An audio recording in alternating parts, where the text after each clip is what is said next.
Bonjour à toutes et à tous, on commence cette revue de presse en France avec les bons résultats des clubs français hier soir en Europa League et Europa Conference League.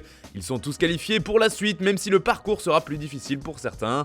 Barrage et désespoir titre justement l'équipe, car Rennes qui a fait match nul contre l'AEK Larnaca 1 partout, Monaco qui s'est imposé 4-1 contre l'Étoile Rouge de Belgrade et Nantes qui a battu 2-0 l'Olympiakos, tous les trois sont concernés par des barrages en Europa League.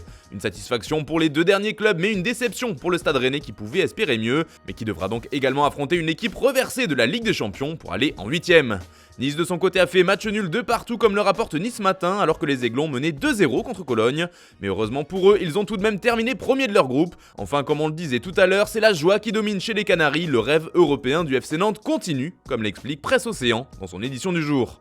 Allez, on part en Italie maintenant avec d'autres résultats européens. L'AS Roma a battu Ludogorets 3-1 et fait la une du Corriere dello Sport ce vendredi. Et c'est d'ailleurs un homme qui est mis en avant, Nicolo Zaniolo, dernier buteur hier pour le club de la Louve. Euro Zaniolo titre le média. Cette belle victoire qui permet la qualification des hommes de José Mourinho fait également la couverture d'Il Romanista aujourd'hui.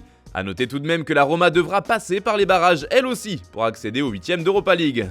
C'est un autre sujet qui fait les gros titres de la Gazzetta dello Sport, en revanche il s'agit de Romelu Lukaku, dont l'état de santé inquiète toujours à quelques jours du début de la Coupe du Monde. Mais le journal au papier rose explique aussi que cette énième blessure du buteur belge va coûter cher à l'Inter.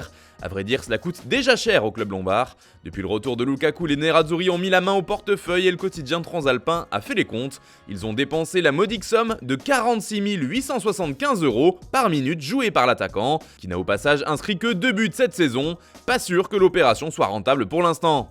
Direction l'Angleterre maintenant avec Arsenal qui a battu Zurich 1-0 et qui s'est directement qualifié pour les 8ème d'Europa League. Victoire sur le même score pour Manchester United, mais par contre ça n'a pas suffi aux Red Devils pour finir premier de leur groupe comme l'explique le Daily Mirror. United termine à égalité de points avec la Real Sociedad mais deuxième pour un but d'écart au goal average.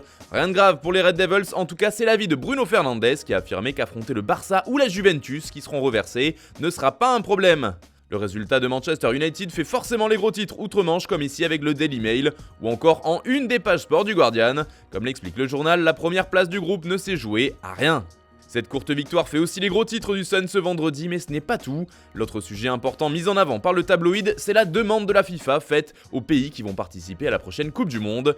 La polémique gronde aux quatre coins du globe, notamment à cause des conditions de travail et de vie des ouvriers qui ont construit les stades au Qatar. Mais visiblement, ce n'est pas un souci pour la Fédération internationale de football, qui demande donc aux pays du mondial de se concentrer sur le football. Une nouvelle qui fait aussi la une du Daily Express qui évoque le plaidoyer de la FIFA, mais bon, ça ressemble plutôt à une défense qui prend l'eau.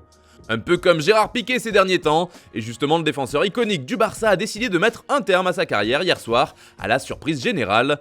Dans un clip publié sur ses réseaux, il a expliqué qu'il était temps pour lui de tirer sa révérence, et pour l'ensemble de son œuvre, Sport le remercie. La nouvelle a fait l'effet d'une bombe en Espagne et fait la une de tous les journaux.